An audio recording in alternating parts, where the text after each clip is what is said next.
안녕하세요. 오늘은 두 번째 시간으로 구약의 종말론적인 전망에 대해서 좀 더 살펴보도록 하겠습니다. 어,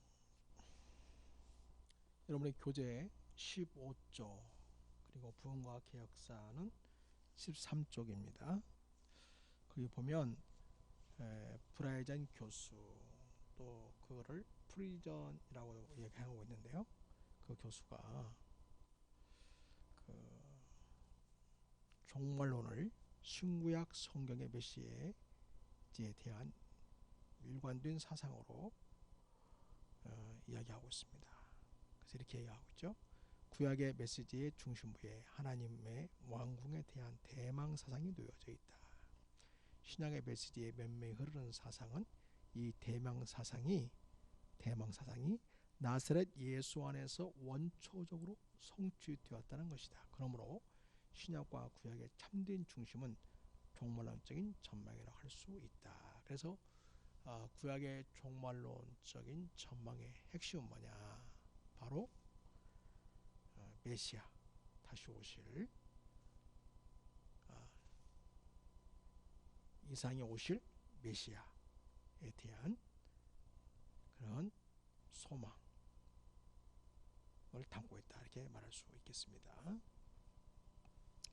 자, 우리 앞에 내용을 보시면 이 구약의 종말론적 전망에 있어서 먼저 장차 오실 구속자로서 앞으로 오실 예수님을 지금 예고하고 있는데요. 이 구약의 종말론의 특징은 바로 이 장차 오실 구속자의 초점이 맞춰져 있다는 것입니다.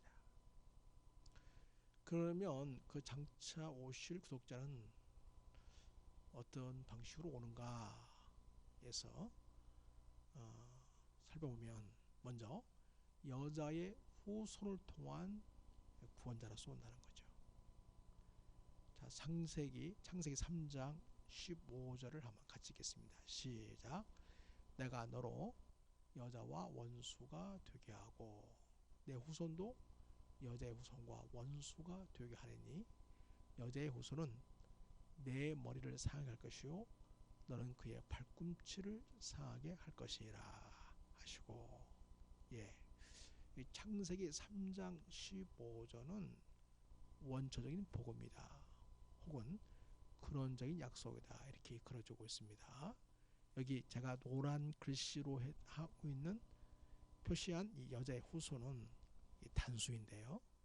이게 바로 메시아이신 예수 그리스도를 예고해주는 그와 같은 표현이 되겠습니다.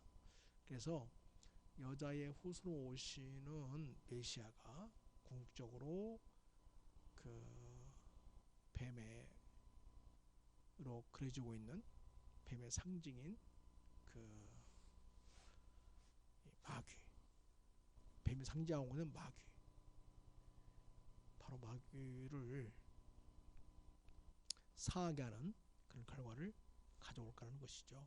그래서 마귀의 권세를 이기고 승리하실 그리스도를 통하여 구원을 받게 되는 역사가 있게 된다는 것을 예고해 주고 있습니다. 그래서 하나님이 자신의 구원의 목적 전체를 자기 백성에게 계시하신 내용으로 창세기 3장 15절 말씀이 원시 복음으로서의 내용을 보여주고 있다 이렇게 이야기합니다. 자, 장차 오실 구속자는 여자의 후손을 통해서 우리를 구원하실 분 오시는데 좀 더 구체화되죠. 그럼 그게 누구냐? 그분이 어떤 분이냐? 라고 할 때 두 번째, 아브라함의 후손을 통한 구원으로 나타나고 있다는 것입니다. 자, 창세기 22장 18절을 같이 읽겠습니다. 시작. 또 내 씨로 말미암아 천하 만민이 복을 받으리니 이는 네가 나의 말을 준행하였음이라 하셨다 하니라. 사실 이 말씀은 이 아브라함이 이삭을 제물로 바치려고 했을 때에 하나님께서 그 아브라함의 믿음을 보시고 약속해 주신 말씀이 되겠습니다. 그래서 내 씨로 말미암아 천하 만민이 복을 받을 것이다 함으로써 내 씨는 바로 아브라함의 씨죠. 씨는 바로 후손을 가리키는데 바로 아브라함의 후손을 통해서 천하 만민이 복을 받게 되는 미래의 전망을 보여주고 있습니다. 그래서 아브라함의 후손을 통한 구원으로서 장차 오실 구속자가 오실 것을 예고해주고 있다 이렇게 볼 수 있겠습니다. 자, 아브라함의 후손인데 그러면 아브라함 후손 중에서 어느 지파에서 그러면 오게 될 거냐? 자, 아브라함을 통해서 이삭이 태어났죠. 이삭을 통해서 야곱이 태어났죠. 야곱에게는 12아들을 갖게 됩니다. 그 12아들이 이스라엘을 구성하는 12지파가 되는데 바로 그 중에서 유다 지파의 후손을 통해서 구원을 이루실 전망을 보여주고 있다는 것입니다. 자, 창세기 49장 10절 말씀을 보겠습니다. 시작. 주가 유다를 떠나지 아니하며 통치자의 지팡이가 그 발 사이에서 떠나지 아니하기를 실로가 오시까지 이르르니 그에게 모든 백성이 복종하리로다. 예. 그래서 규라는 것은 왕권을 상징하죠. 예, 왕권을 가진 그런 유다 지파, 유다를 얘기합니다. 그래서 결국 유다의 후손을 통해서 이 왕권을 가진 통치자가 오게 될 거라는 것을 예고해 주고 있다는 것이죠.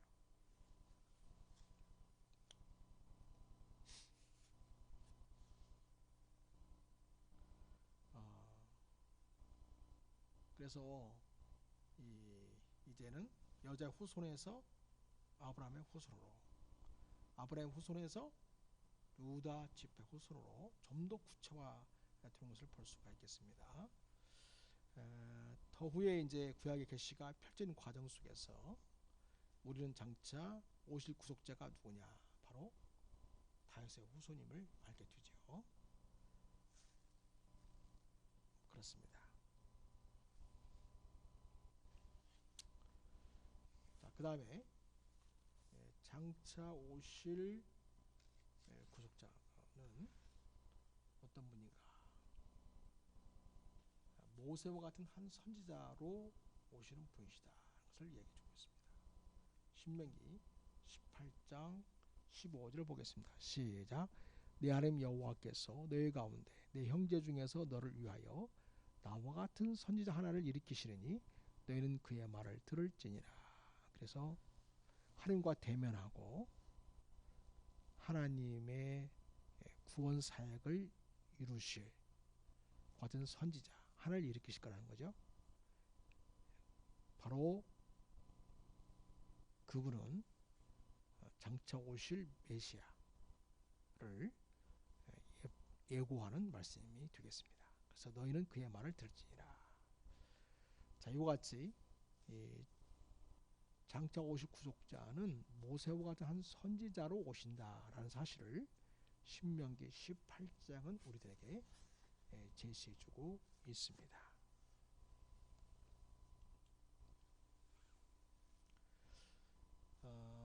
이렇게 구원자는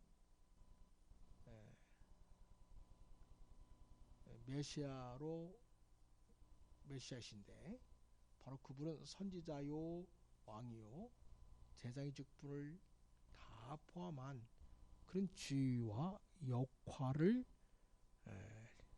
해내실 분이시다 것을 예고해 주고 있습니다. 그만 말씀드린 것처럼 모세와 같은 한 선지자로 이렇게 오실 분이시라면 그 다음에 B번 멜기세덱과 같은 제사장으로 오실 분이라는 거죠. 시편 110편 4절 말씀을 보겠습니다. 같이 읽습니다. 시작. 여호와는 맹세하고 변하지 아니하시리라. 이르시기를 너는 멜기세덱의 서열, 옛날에는 반차라고 이렇게 번역이 되었죠. 서열을 따라 영원한 제사장이라 하셨도다. 그랬어요. 그 멜기세덱과 같은 제사장이 될 것이다. 사실 멜기세덱은 여러분 아는 것처럼 그 아브라함이 그돌라오멜의 그 연합군을 쳐 부수고 그 조카 롯을 찾아오면서 그리고 빼앗긴 재산을 찾아오면서 그 오른 길에 만나게 된 분이 바로 멜기세덱이죠. 그분은 왕이시면서 대상이었죠. 그래서 이제 아브라함이 그분에게 자기가 전쟁을 통해서 얻게 된 것의 10의 1을 떼어서 그렇게 드린 것을 보게 됩니다. 이게 이제 11조의 기원이 되었죠. 이 멜기세덱에 대해서 히브리서는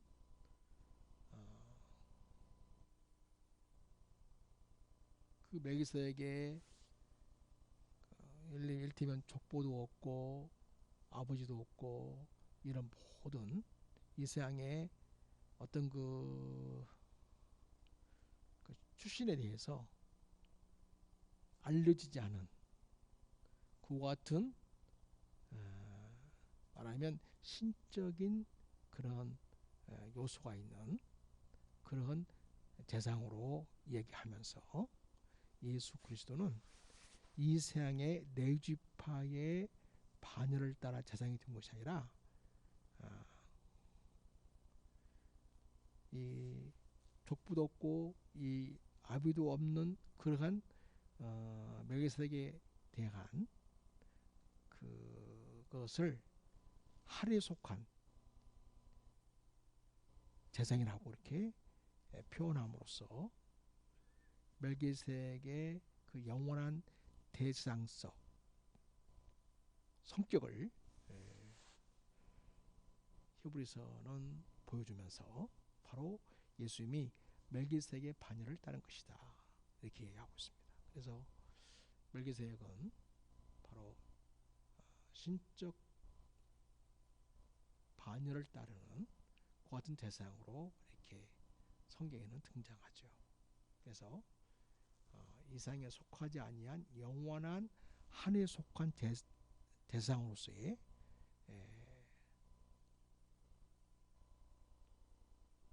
역할과 임무 수행을 하는 멜기세덱의 모습을 보여주고 있고 바로 그와 같은 성격의 대상으로서 예수님이 오시게 될 것이라는 것을 히브리서는 우리에게 설명해 주고 있습니다.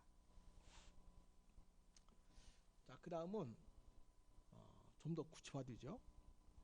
그 장차 오실 구속자는 누구인가?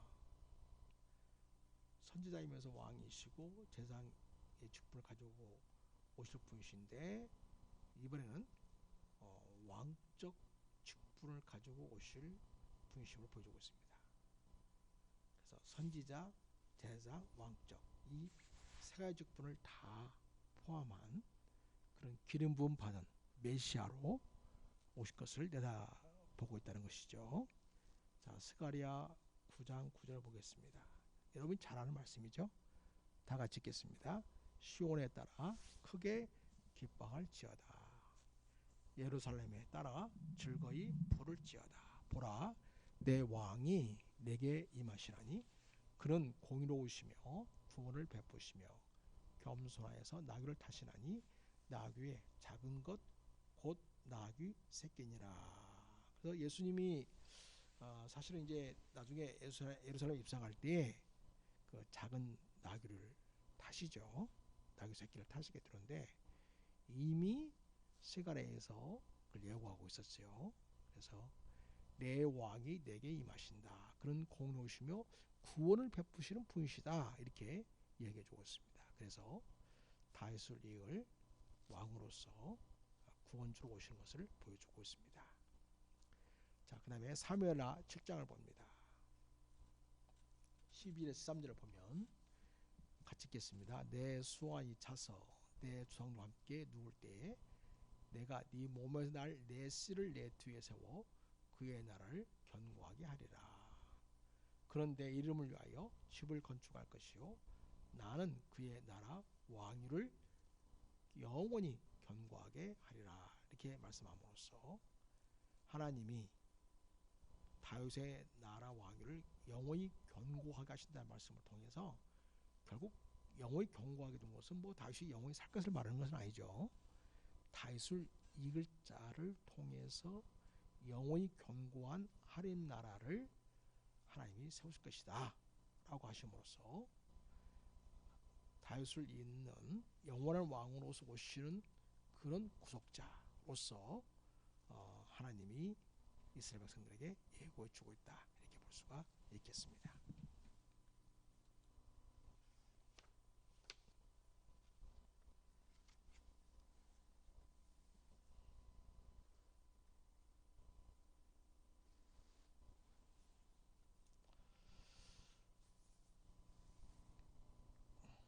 그 다음은 장차 오실 구속자는 어떤 분으로 오시는가? 임마누엘로 오시는 메시아이십니다. 이사야 7장을 보면 13절에서 14절 같이 읽습니다. 이사야가 이르되 다윗의 집이여 원하건대 들을지어다. 너희가 사람을 괴롭히고서 그것을 작은 일로 여겨 또 나의 하나님을 괴롭히려 하느냐. 14절 그러므로 주께서 친히 징조를 내게 줄 것이라. 보라 처녀가 잉태하여 아들을 낳을 것이요 그의 이름을 임마누엘이라 하리라. 아멘. 다윗의 집에 처녀가 잉태하여 아들을 낳게 되는데 그 이름이 임마누엘이라는 거죠. 임마누엘은 하나님이 우리와 함께 하시다는 뜻이죠. 그래서 하나님이 우리와 함께 하시는 분으로서 오시는 메시아이시다라는 것을 이사야서는 보여주고 있습니다. 또 예수님은 장차 오실 구속자로서 고난의 종으로 오시는 메시아의 모습을 또한 보여주고 있습니다. 그 내용은 이사야 42장 1절에서 4절, 49장 5절에서 7절, 52장 13절에서 15절, 53장 1절에서 12절을 보여주고 있고요. 그리고 우리가 살펴볼 내용은 이사야 53장 4절에서 6절까지입니다. 같이 읽습니다. 그런 실로 우리의 질고를 지고 우리의 슬픔을 당하였거늘 우리는 생각하기를 그는 징벌을 받아 하나님께 맞으며 고난을 당한다 하였노라. 그가 찔림은 우리의 허물을 때문이요 그가 상함은 우리의 죄악 때문이다. 그가 징계를 받음으로 우리는 평화를 누리고 그가 채찍에 맞음으로 우리는 나음을 받았도다. 우리는 다 양 같아서 그릇 행하여 각기 제 길로 갔거늘 여호와께서는 우리 모두의 죄악을 그에게 담당시키셨도다. 아멘. 예, 여기서 보면 그 장차 오실 메시아가 고난 받는 종으로 오시는 모습을 보여주고 있습니다. 4절 보면 53장 4절입니다. 그런 실로 우리의 질고를 지시는 분이시다. 그리고 우리의 슬픔을 당하는 분이시다. 대신 당한다는 거죠. 그래서 우리가 생각하기를 그런 징벌을 받아 하나님께 맞으며 고난을 당한다 하였노라. 그래서 마치 하나님께 징벌을 받아서 하나님께 맞고 고난 당하는 모습으로 보여지는 그러한 고난 당하는 메시아로 오신다는 것을 보여주고 있습니다. 그가 찔림은 그는 메시아이고 결국 예수 그리스도시죠. 예수님이 찔리심은 우리의 허물 때문이다. 그가 상하심 우리의 죄악 때문이다. 그가 징계를 받음으로 우리가 평화를 누리게 되었다. 그가 채찍에 맞음으로 우리가 나음을 받는다는 거죠. 그런 메시아로 우리 오시는 분이시라는 것입니다. 우리는 다 양 같아서 그렇게 하여 각기 제 길로 간 그건 죄악을 범했죠. 그런데 하나님께서는 우리 모두의 죄악을 그 어린 양 되신 예수님, 그 고난의 종에게 담당시키심으로써 우리가 나음을 잊게 되고 우리가 구원을 누리고 평화를 누리게 되는 결과를 우리가 갖게 되었습니다. 그래서 장차 오실 구속자는 비록 그분이 선자이시고 또 제상이시고 왕이시지만은 또 고난을 당하시는 종의 모습 오시는 분이시라는 것이죠. 결국 우리 예수님은 십자가에서 물과 피를 다 쏟으시고 우리 대신 죽게 되시는 그와 같은 고난의 종의 모습으로 이 땅에서 구원 사역을 온전히 이루실 모습을 우리는 봅니다.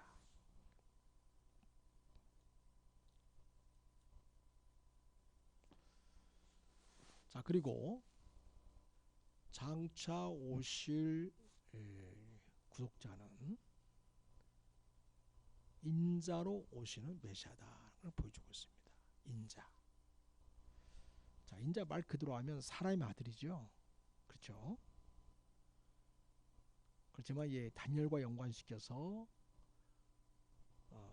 쓰여지는 인자. 그리고 예수님 그 다니엘의 인자라는 단어를 그대로 당신에게 적용해서 신약에서 사용하고 있죠.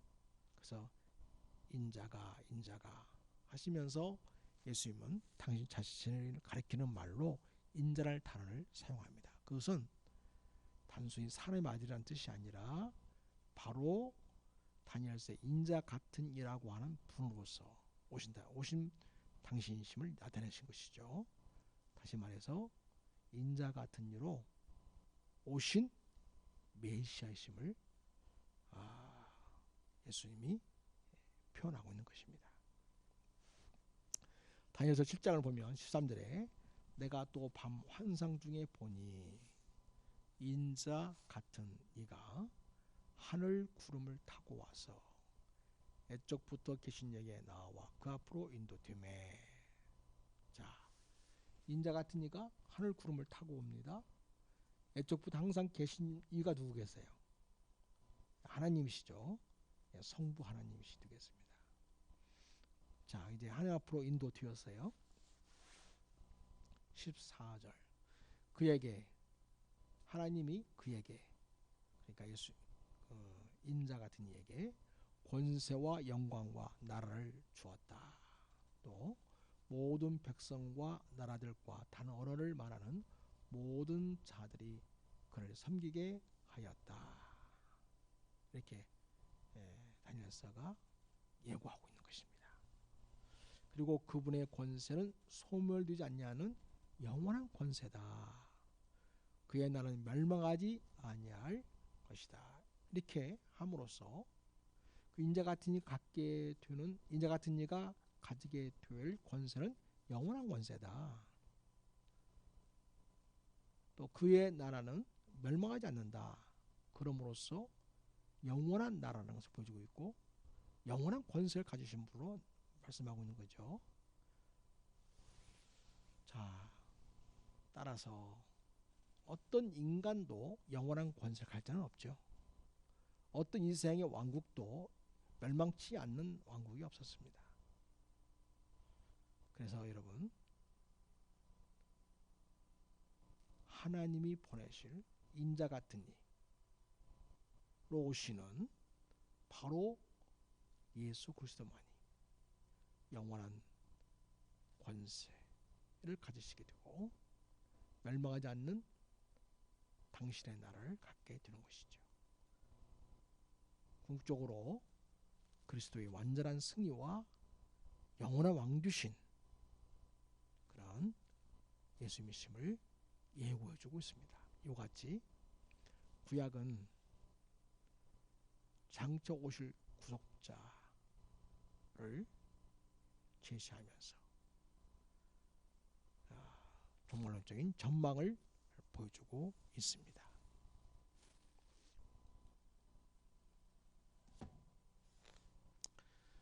자, 이제 우리가 지금까지 구약의 종말론적인 전망은 장차 오실 구속자를 보여주고 있다. 라는 사실을 보여주고 우리가 살펴보았습니다. 우리가 지금까지 메시아에 대해서 장차 오실 구속자인 메시아에 대해서 우리가 쭉 살펴보지 않았습니까? 베드로 사도는 구약에 참 앞으로 되어질 일을 예언했던 선지자들이 그렇게 이미 주어진 말씀을 연구하고 부지런히 살폈다는 거죠. 그렇게 하시면서 메시아에 대하여 예수님에 대하여 우리도 열심히 살펴봐야 하지 않겠느냐, 그와 같은 말씀을 우리에게 주시고 있는 것입니다. 자, 보겠습니다. 베드로전서 1장 보겠습니다. 10절 이 구원에 대하여는 너에게 임할 은혜를 예언하던 선지자들이 연구하고 부지런히 살펴서 자기 속에 계신 그리스도의 영이 그 받으실 고난과 후에 받으실 영광을 미리 증언하였다.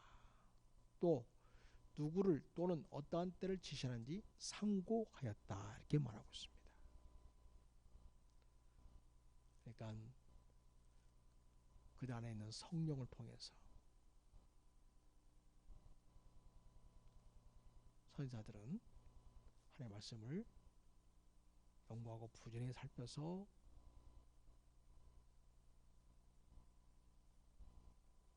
장차 그리스도께서 받으실 고난과 후에 받으실 영광을 내다보고 미리 증언했다는 거죠.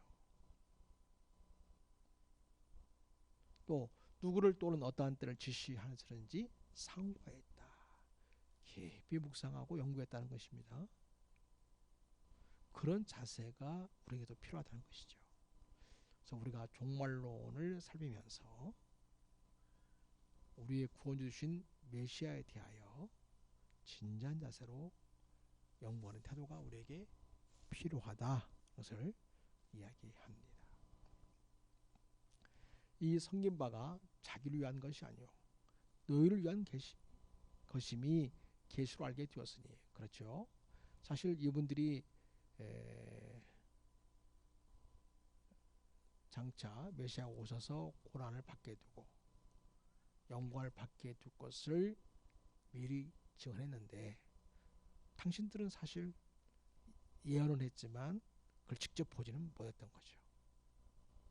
그런데 마침내 메시아가 오셨고 오신 이후에 이제 그 예수님을 바라보는 우리들은 아하, 그 말씀이 바로 예수님을 통해서 성취되었고 그 예수님이 바로 구약에 예언한 메시아, 바로 그분이라는 것을 우리가 알도록 하게 하시려고 그 선지자들이 미리 그렇게 예언해 주신 것이었구나 라는 사실을 우리가 깨닫게 됩니다. 자, 이것은 하늘로부터 보내신 성령을 힘입어 복음을 전하는 자들로 이제 너에게 알린 것이요. 그래서 예수님의 제자들을 통해서 우리에게까지 알려진 것이고요. 천사들도 살펴보기를 원하는 것이냐. 그 정도로 정말 알기 원하고 깨닫기를 간절히 바라는 그런 분으로서 우리에게 오시는 메시아였다는 거죠. 이와 같이 구약은 종말론적인 전망을 보여주고 있는데 바로 그분이 장차 오실 구속자로서 메시아 이심을 우리에게 가르쳐 주시고 있습니다.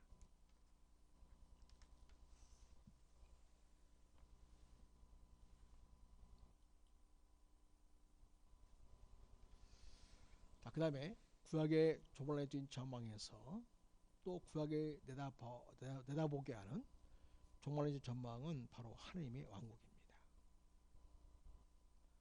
그러니까 구약의 종말론적인 전망을 구체화하는 또 하나의 계시적인 개념은 하나님 왕국, 하나님 나라이죠. 그러니까 왕국에는 왕이 계시지 않습니까? 그런 것처럼 하나님 왕국이 있는데 바로 그 왕국의 왕은 바로 하나님이시라는 것입니다. 그래서 이스라엘은 하나님이 왕이시라는 사실을 강조했고 또 그렇게 하나님 왕으로 섬겼습니다. 신명기 33장 5절이나 시편 84편 3절은 바로 하나님은 이스라엘의 왕이시다. 그래서 이스라엘은 하나님이 왕으로서 통치하시는 나라다. 그런 개념으로 보여주고 있고 또 하나님을 온 땅의 왕이다.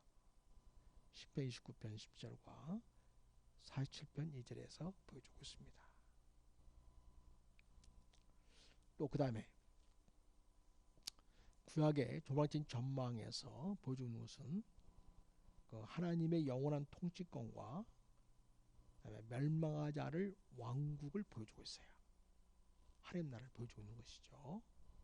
그런데 이것을 누가 소유하게 되는가? 인자 같은 이가 소유하게 된다. 그것을 얘기해 주고 있습니다. 궁극적으로 하나님 왕이신데 이스라엘 왕이신데 그리고 온 땅의 왕이신데 그 하나님이 갖고 계신 영원한 통치권과 멸망하지 않을 왕국의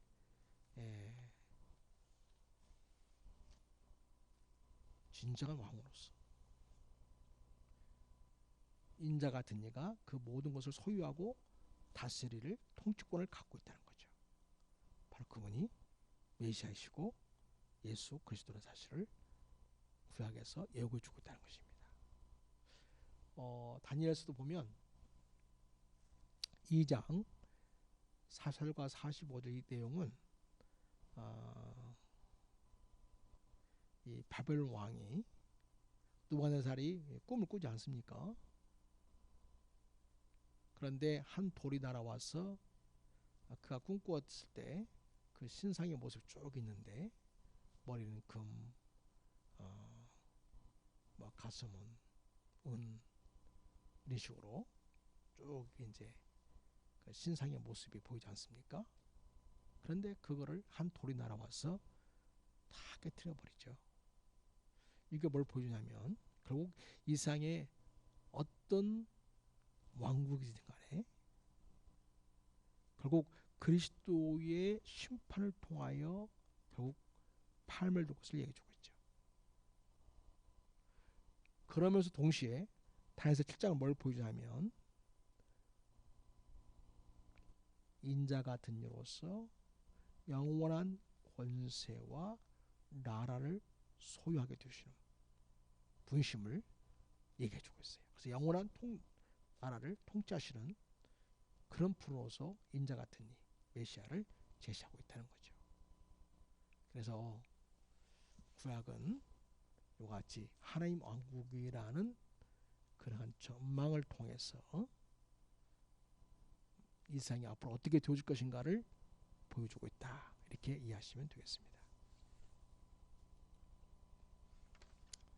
또 구약의 종말의 전망의 세 번째는 새 언약이죠. 새 언약. 옛 언약은 하나님의 구약에서 이스라엘과 맺은 언약이죠. 그러니까 시내산에서 모세와 맺었던 언약, 옛 언약이죠. 그리고 그 언약은 이스라엘 전체에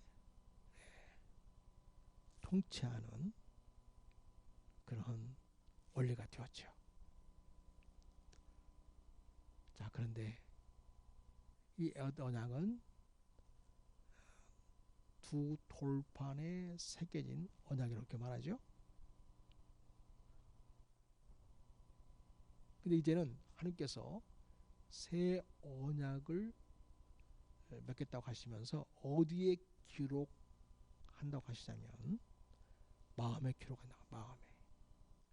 다시 말해서 그 마음을 변화시키고 새롭게 하셔서 하나님의 기뻐하시는 뜻, 하나님이 원하신 뜻을 따라 하나님의 말씀을 따라 그 말씀을 나의 말씀, 하나님의 뜻을 나의 뜻으로 기꺼이 수용하고 그 말씀을 따라 사는 삶이 가능하는 새로운 마음, 변화된 마음, 새로운 인생으로, 새로운 피조물로 하나님께서 지으시는 역사를 이룰 것을 얘기하고 있는 것입니다. 자, 에레미야 31장을 봅니다. 여호와의 말씀이니라. 보라, 날이 이르르니 내가 이스라엘 집과 유다 집에 새 언약을 맺겠다, 이렇게 말씀하고 있습니다. 30절, 이 언약은 내가 그들의 조상들의 손을 잡고 애굽 땅에서 인도하여 내던 날에 맺은 것과 같지 아니하다. 그래서 출애굽 이후에 시내산에서 맺은 그 언약, 시내산 언약과 같지 않다. 시내산 언약은 돌에 그 하나님의 계명을 새겨서 이스라엘 백성에게 주었던 거죠. 맺은 것 같지 아니할 것은 내가 그들의 남편이 되어서도 그들이 내 언약을 깨뜨렸습니다. 하나님이 이스라엘의 남편처럼 그들을 친근히 하고 돌보고 철저히 그들을 보호하는 역할을 했지만, 일을 해서 은혜를 주셨지만 이스라엘 백성들은 결국 하나님의 언약을 깨뜨리고 그 은혜를 저버렸던 것이죠. 자, 3절 봅니다. 같이 읽습니다. 시작. 그러나 그날 후에 내가 이스라엘 집과 맺을 언약은 이러하니 곧 내가 나의 법을 어디에 둔다? 그들의 속에 두며, 그 다음에 어디에 기록한다? 그들의 마음에 기록하여 나는 그들의 하나님이 되고 그들은 내 백성이 될 것이라. 여호와의 말씀이니라. 그래서 구약에서 보여주고 있는 종말적인 전망이 뭐냐면 새 언약을 통해서 새로운 백성들을 하나님이 일으키신다는 거죠. 그 백성은 돌에 새겨진 그런 언약을 가진 자로서 내 몸 밖에 있는 언약을 지켜내는 데 실패한 그런 하나님의 백성으로서가 아니라 이제는 하나님의 법을 자기 속에 두고 그 마음에 기록되어져서 이제는 하나님의 법을 기뻐하고 즐거워하고 기꺼이 하나님의 말씀을 따라 하나님의 법을 따라 살고자 하는 그러한 열망을 갖고 하나님의 새로운 백성, 피조물로서의 삶을 살아가는 백성으로 그렇게 세울 것을 이미 구약에서 전망하고 있다는 거죠. 그래서 구약의 종말론적인 전망의 세 번째는 바로 새 언약을 통한 새로운 백성을 일으키시는 그런 전망이라고 할 수가 있겠습니다.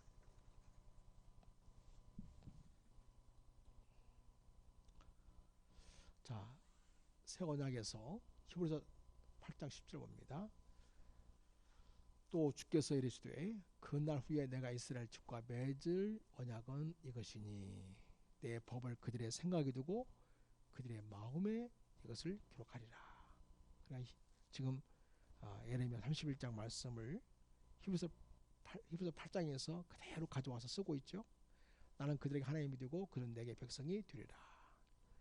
11절, 또 각각 자기 나라 사람과 각각 자기 형제를 가르쳐 이르기를 주를 알라 하지 아니할 것은 그들이 작은 자로부터 큰 데까지 다 나를 알미라. 성령을 통하여 그들이 하나님이 누구신 줄 안다고 이야기합니다. 내가 그들의 불의를 궁일히 여기고 그들의 죄를 다시 기억하지 아니하리라 하셨느니라. 새 언약이라 말씀하셨음에 첫 것은 낡아지게 하신 것이니, 그러니까 옛 언약, 신의 언약은 이제 폐하해주고, 그러니까 폐해지는 거죠. 낡아지고 쉬워하는 것은 없어가는 것이라. 그래서 옛 언약은 이제 없어지고 새 언약을 통해서 하나님이 새롭게 당시 백성을 일으키시는 그 같은 전망을 보여주고 있다는 것이죠. 고린도서 11장에 또 새 언약이 나타나죠. 축사하시고 때에 이르시되 이것은 너희를 위하는 내 몸이니 이것을 향하여 나를 기념하라 하시고, 그러니까 새 언약에 이루어지는 사실 그 근거는 사실은 예수님이 십자가에서 죽으시고 그 피를 우리의 죄를 위하여 대신 쏟아 주심을 통해서 사실은 이루어지는 것인데요. 주님의 성만찬을 통해서 바로 그와 같은 내용을 얘기해 주고 있습니다. 19에 그와 같이 잔을 가지시고 이르시되 이 잔은 내 피로 세운 새 언약이니 이것을 향하여 마실 때마다 나를 기념하라 하셨다. 그래서 예수 그리스도 피로 세워진 새 언약이라는 거죠. 여러분, 구약에는요 짐승의 피로 세운 옛 언약이었죠. 이제는 예수님의 피로 세워진 새 언약이라는 거죠. 그래서 우리를 진정 주에서 깨끗게 할 뿐만 아니라 우리의 마음을 새롭게 하시는 그와 같은 새 언약의 시대로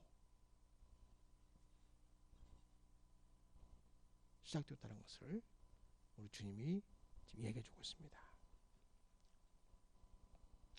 그러면서 내가 이 떡을 먹으며 이 잔을 마실 때마다 주의 죽으심을 그가 오실 때까지 전하는 것이라. 그래서 예수님의 죽으심을 근거로 해서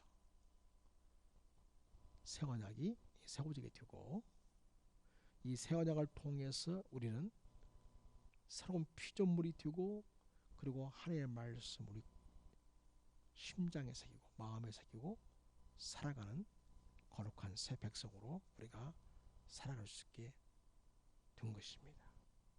이게 바로 구약에서 이미 내다본 새 언약이 지금 고린도서 10장에서는 성취되고 되었음을 확증해 주고 있는 것입니다.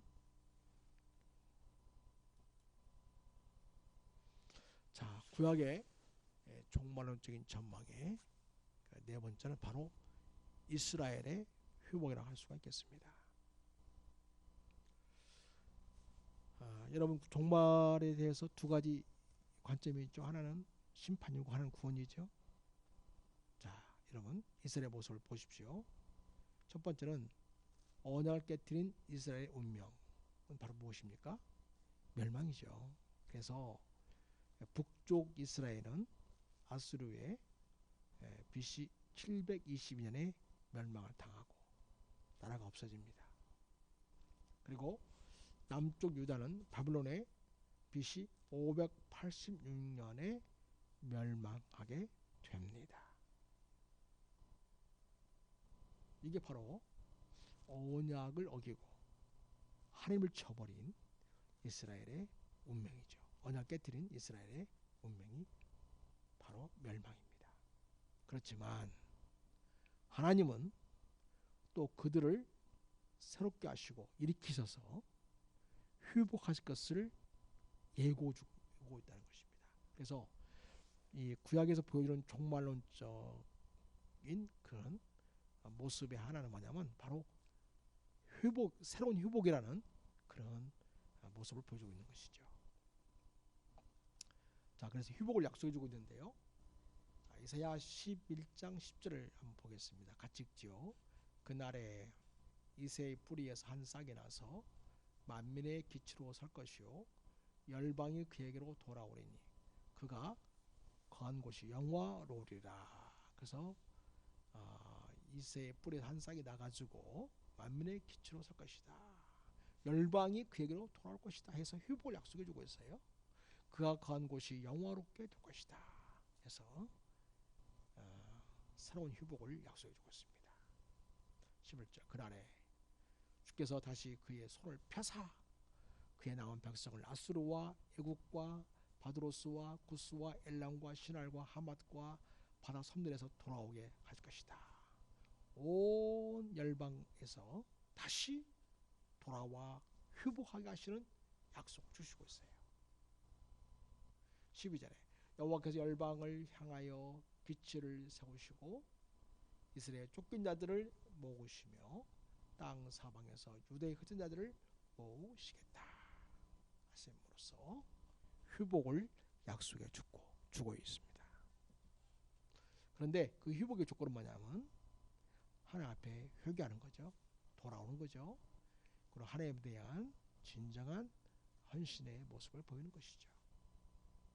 그렇게 해서 이스라엘은 회복될 터인데요. 하나님은 이스라엘을 통해서 그들을 회복하신다고 하는 이러한 종말론적인 비전, 전망을 내다보게 하셨습니다. 또 하나 구약의 종말론적인 전망은 무엇이냐면 다섯 번째로 성령의 부어짐입니다. 종말론적으로 하나님이 성령을 부어주실 것이다. 이걸 하나님이 약속하셨고 내다보게 했다는 것이죠. 바로 요엘서 2장 28절에서 29절에서 그 내용이 나오고 있습니다. 말씀 봅니다. 그 후에 내가 내 영을 만민에게 부어줄 것이다. 자, 그 다음에 그래서 너희 자녀들이 뭐하게 된다? 장래 일을 말할 것이다. 늙은이는 꿈을 꾸게 될 것이다. 너희 젊은이는 이상을 보게 될 것이다. 그 다음에 이스를 보세요. 내 영을 만민에게 부어준다는 말을 또 이렇게 달리 표현하고 있어요. 그때 내가 또 내 영을 남종과 여종에게 부어주겠다. 그러면서 이적을 통해서 하늘과 땅이 베풀리니 곧 피와 불과 연기 기둥이다. 이 피와 불과 연기 기둥은 하나님의 임재의 같은 그런 모습들을 보여주고 있는 거죠. 그래서 여호와의 크고 두려운 날에 이르기 전에 해가 어두워지고 달이 피부까지 변하니와. 그래서 하나님께서 종말론적으로 행하시는 일 중에 하나가 뭐예요? 하나는 심판이죠. 하나는 구원이죠. 그래서 30절 31절은 피와 불과 연기 기둥 그 심판의 모습을 보여주고 있는 거죠. 하나님이 임재하셔서 피와 불과 연기 기둥으로 심판하는 것을 보여주고, 그래서 해가 어두워지고 달이 피부까지 변하는 모습을 얘기해주고 있어요. 그 다음에 30절은 뭐냐면 어떤 모습이냐면 이건 구원의 모습이죠. 그래서 30절과 31절은 심판, 32절은 구원이죠. 결국 성령의 오심을 통해서 이와 같이 하나님의 종말론적인 심판과 구원이 이루어지는 역사가 또 진행될 것을 얘기하고 있다는 겁니다. 32절에 누구든지 여호와의 이름을 부르는 자는 구원을 얻으리니 이는 나 여호와의 말대로 시온산과 예루살렘에서 피할 자가 있을 것이며 남은 자 중에 여호와의 부름을 받을 자가 있을 것임이니라. 남은 자, 바로 하나님을 신실하게 경외한 하나님의 백성들이 남은 자죠. 자, 그들에게 바로 성령이 부어져서 그들을 회복할 것을 약속해 주고 있습니다. 그 약속이 요엘서 그 약속이 성취된 것을 사도행전 2장 14절에서 20절까지 보여주고 있습니다. 구약의 조망된 전망으로서의 성령의 부어짐이 성취되었음을 사도행전 2장은 우리에게 제시하고 있습니다.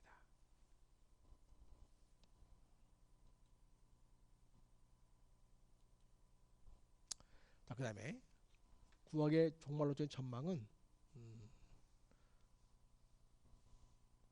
여호와의 날입니다.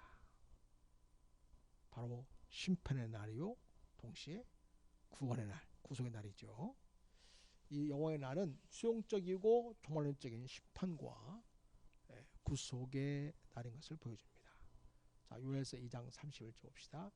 여호와의 크고 두려운 날이 이르기 전에 해가 어두워지고 달이 피벽까지 변하느니와 얼마나 심판이 어마무시하게 진행될 것인가를 보여주고 있는 거죠. 눈이 여호와의 이름을 부르는 자는 구원을 얻으리니, 그러니까 그런 어마어마한 심판이 시행되는 가운데서도 하나님의 이름을 부르고 하나님의 구원을 간절히 요청하는 당시 백성에게는 구원을 베풀 것을 얘기해 주는 거죠. 이런 나의 말대로 시온산과 예루살렘에서 피할 자가 있을 것입니다. 다음 나중에 나 여호와의 불을 발 자가 있을 것임이니라. 이렇게 여호와의 날을 구약의 종말론적인 전망으로서 보여주고 있다는 거죠. 그 다음에 또 말라기 4장 2절 5절을 보면 거기에서도 종말적인 심판과 구속의 날을 보여주고 있고요. 그 다음에 우리가 또 알아야 할 것은 뭐냐면 구약의 종말론의 그 종말적인 모습은요, 여호와의 날로 이렇게 볼 때 여호와의 날의 모습이 가까운 여호와의 날로 표현되기도 하고, 하지만 머나먼 여호와의 날이기도 하다는 것을 알아야 한다는 거죠. 구약은 가까운 여호와의 날로 기록되어 있어요. 그런데 이 역사 속에서 얼마 있지 않으면 반실현되어질 그 여호와의 날 속에는 뭐가 포함되어 있냐면 앞으로 먼 미래에 펼쳐지게 될 여호와의 날이 또 포함되어 있다는 거죠. 이게 바로 구약에서 보여주고 있는 여호와의 날의 특성입니다. 그래서 여러분 바빌론의 멸망을 이야기하면서도 동시에 뭘 얘기해 주냐면 미래의 종말론적인 여호와의 날에 있을 일을 보여주고 있다는 거죠. 그래서 이중적이에요. 구약의 선자가 볼 때는 이게 하나입니다. 하나로 보이는 거죠. 가까운 여호와의 날의 모습을 보는 거죠. 하나님이 그 여호와의 날의 모습을 통해서 보여주고자 하는 것은 무엇이냐면 가까운 미래에 이루어질 여호와의 날임과 동시에 그것은 바로 먼 훗날에 이루어질 수용적이고 궁극적인 여호와의 날을 동시에 보여주고 있다는 거죠. 그렇습니다. 그래서 가까운 여호와의 날로서의 모습, 그 속에는 머나먼 여호와의 날의 모습이 내포되어 있다는 것, 그런 방식으로 구약의 종말론이 기술되고 있다, 그렇게 이해하시면 되겠습니다. 자, 그 다음에 구약의 종말론적인 전망 7번째로 새하늘과 새 땅이 있습니다. 여러분, 땅은 아이고 오타가 있네요. 하나님의 영광이 임재하는 장소입니다. 그래서 하나님의 영광이 임재할 때 땅이 회복되게 되죠. 여러분, 이스라엘이 범죄하게 되면 뭐가 더러워진다고 하냐면 땅이 더러워진다는 표현을 써요. 하나님께서 땅을 새롭게 한다는 것은 뭐냐면 사실은 하나님의 영광이 다시 회복되어지고 하나님이 그 땅을 구속에 참여시키는 그런 것을 의미하게 됩니다. 그래서 땅도 하나님의 최종적인 구속에 참여하게 되는 것입니다.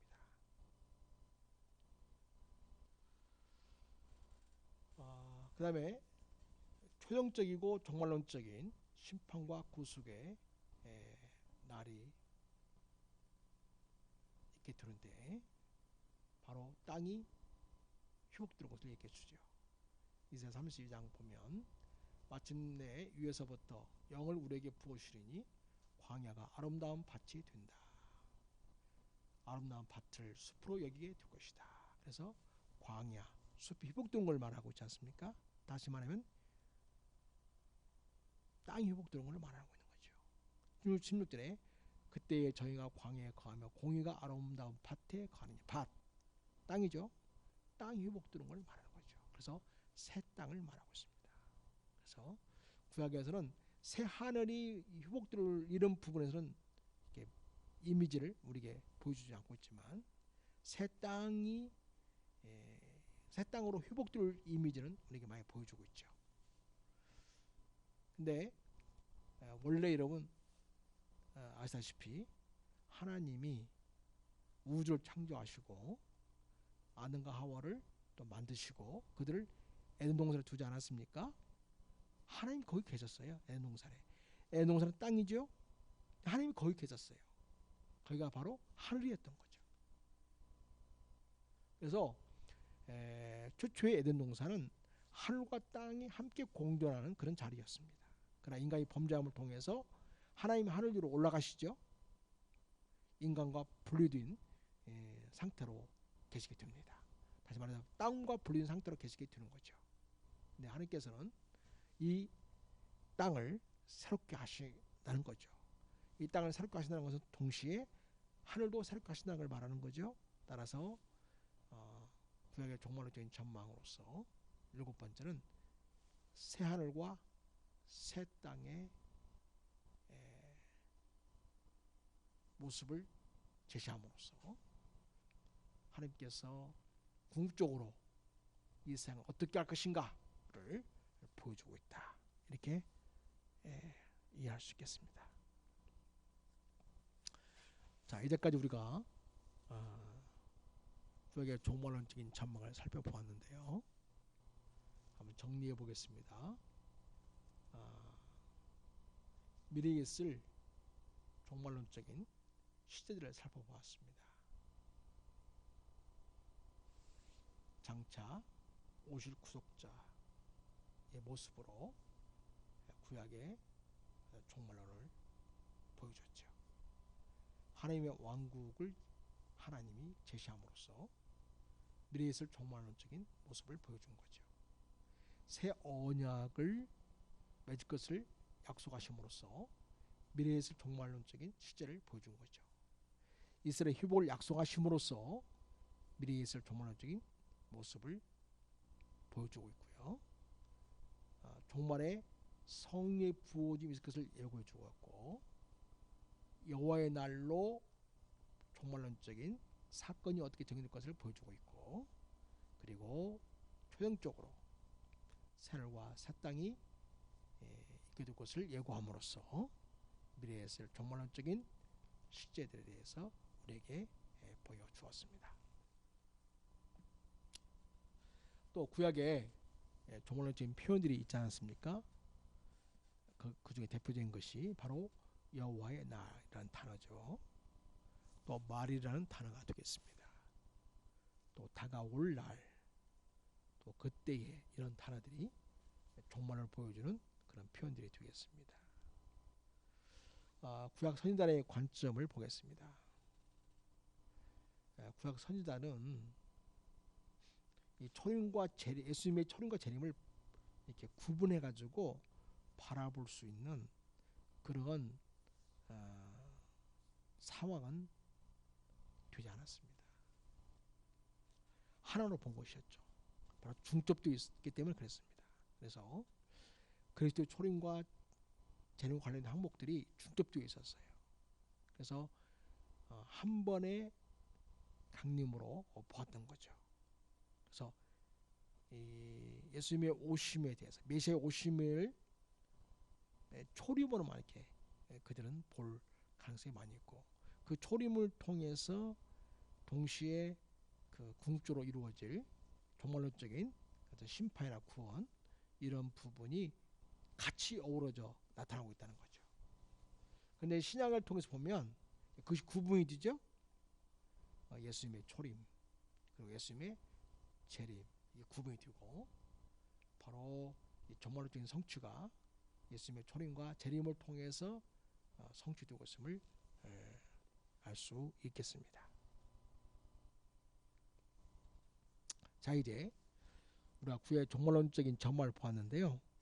이 종말을 바라보는 그리스도의 자세에 대해서 살펴보도록 하겠습니다. 자, 히브리서 11장 말씀으로 살펴볼 터인데요.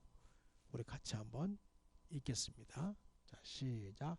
이는 그가 하나님이 계획하시고 지을 터가 있는 성을 팔았습니다. 13절. 이 사람들은 다 믿음을 따라 죽었고 약속을 받지 못하였으되 그들을 멀리서 보고 환영하며 또 땅에서는 유국인과 나그네임을 증언하였으니 14절. 그들이 이같이 말하는 것은 자기의 본향 찾는 자임을 나타냅니다. 믿음의 선진들이 하나님이 계획하시고 지을 터가 있는 성을 간절히 바라는 종말론적인 전망을 바라보며 살았다는 거죠. 또 그들은 이 땅에서 유인과 나그네로 살았지만은 그러나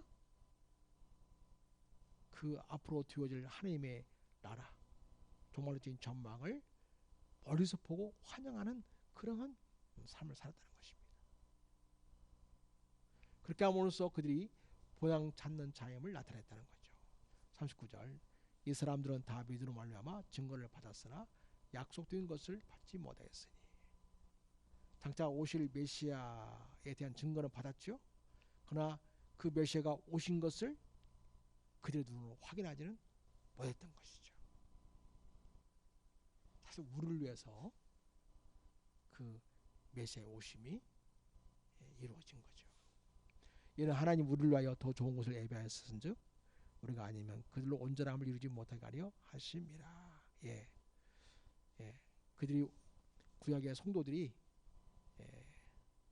또 구약의 선지자들이 앞으로 되어질 구약의 종말론적인 전망을 바라보긴 했지만은 그러나 온전하지 못했죠. 왜냐하면 그들이 있던 당시에 다 이게 성취된 게 아니니까요. 그러나 우리는 이미 구약의 1차적인 성취도 보고 그다음에 예수 그리스도의 오심을 통해서 또 성취도 보고 그래서 우리는 참 그리스도를 통하여 우리에게 주어질 완전한 구원, 온전한 구원을 우리는 우리 안에서 이루어진 것을 우리는 확인하고 있습니다.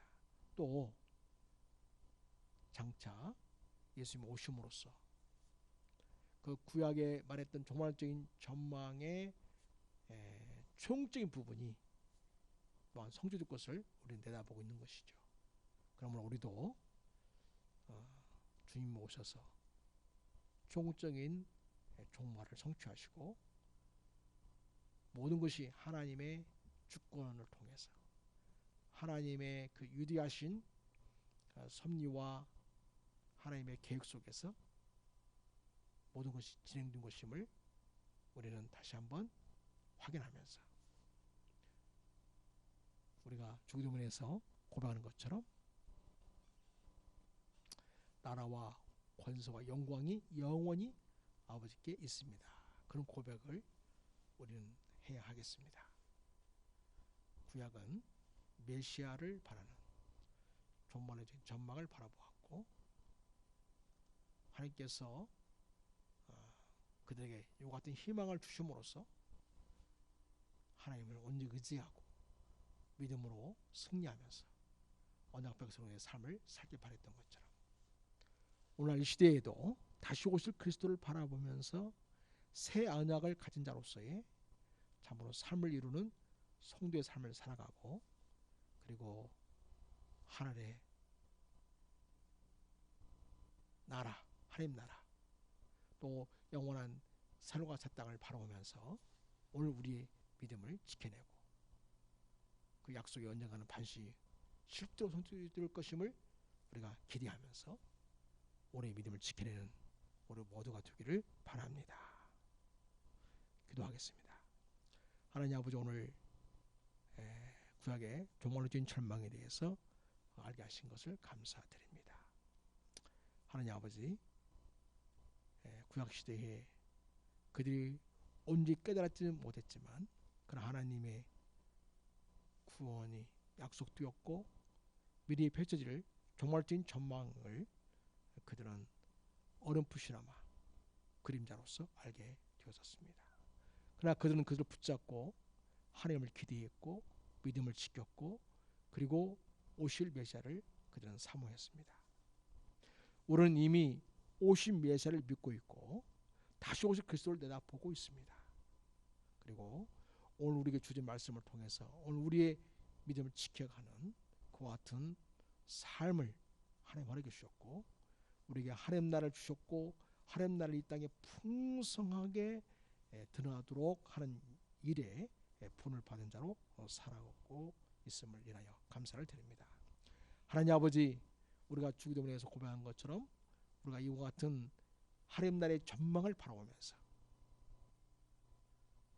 하나님의 이름이 우리 삶을 통하여 거룩히 여김받게 하시고 하늘에 세워진 그 하나님의 거룩한 뜻이 우리를 통하여 이 땅에 이루어지게 하옵시며 하나님의 주권이 우리를 통하여 온 땅에 이루어짐으로써 하나님 나라가 이 세상에 가득 이루어진 역사를 이룬 일에 쓰임받는 우리 삶이 되게 하옵소서. 하나님 아버지, 코로나로 인해서 많은 사람들이 어려움을 겪고 있고 눌려있고 우울감을 갖고 있음을 보게 됩니다. 그러나 우리 그리스도인들은 이와 같은 어마어마한 종말론적인 소망을 가지고 있고 앞으로 되어질 미래에 대한 확신을 우리에게 주었으므로 두려워하거나 낙심치 않게 하시고 온전히 주님을 의지하고 우리에게 이미 주어진 나라를 바라보고 앞으로 우리에게 주어질 영원한 나라를 또 바라보면서 강하고 담대한 믿음을 가지고 모든 걸 주님께 맡기고 그리고 우리에게 주어진 본분을 잘 감당하면서 잘했다, 충성인 종이다 이렇게 칭찬받으며 주님의 품에 안길 수 있는 자로 준비되는 우리 모두가 되게 하옵소서. 감사하고 우리를 사랑하시는 주 예수 그리스도의 이름으로 기도드립니다. 아멘. 모두 건강하시고 주 안에서 평안하십시오. 그리고 다시 우리 교실에서 만나 뵙게 되기를 바랍니다. 여러분 모두를 사랑하고 축복합니다. 감사합니다.